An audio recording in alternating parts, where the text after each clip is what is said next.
కానీ అయ్యా నేను నలిగిపోయినా ఆ నలుగుడు నాకు నొప్పి కలిగించిన ఒక్క సంతోషం ఉంది ప్రభువా. ఏంటో తెలుసా, నీ చేతుల్లో నేను నలుగుతున్నా.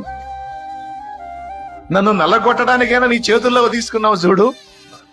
ఎంతమందికి ఉంది దేవా అదృష్టం. నన్ను నల్లగొట్టడానికైనా నీ చేతుల్లో తీసుకున్నావు చూడు. ఎంతమందికి ఉంది దేవా ఈ భాగ్యం. లోకంలో అందరినీ అట్లా పట్టించుకున్నావా? నన్ను పట్టించుకున్నావు.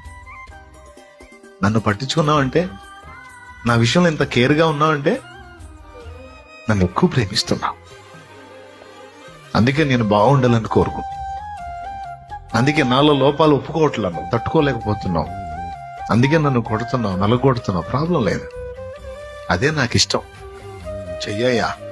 నా తండ్రిని నేను విమర్శించను, నా తండ్రిని నేను నిందించను, నా తండ్రి ఏ పరిస్థితి నాకు అనుమతించను. అందులో సంపూర్ణ న్యాయం, సంపూర్ణ నా క్షేమం, పరిపూర్ణ అయిన ప్రేమ ఇదే ఉంట తప్ప వేరేది ఉండదు.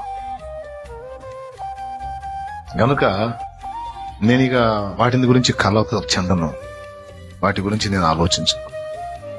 నన్ను సరిచేయటానికి నాకు అనుమతించిన శ్రమలన్నీ నాలో నేను బ్యాలెన్స్ అయినప్పుడు ఆయనే తీసేస్తాడు. మూడుబారిన జీవితాన్ని మళ్ళా చిగురింపు చేస్తాడు. ఎండిపోయిన దాన్ని పచ్చగా వచ్చేటట్టు చేస్తాడు. ఎడారులను జీవజల నదులుగా మార్చగలుగుతాడు. దేవునికి సమస్తము సాధ్యమే.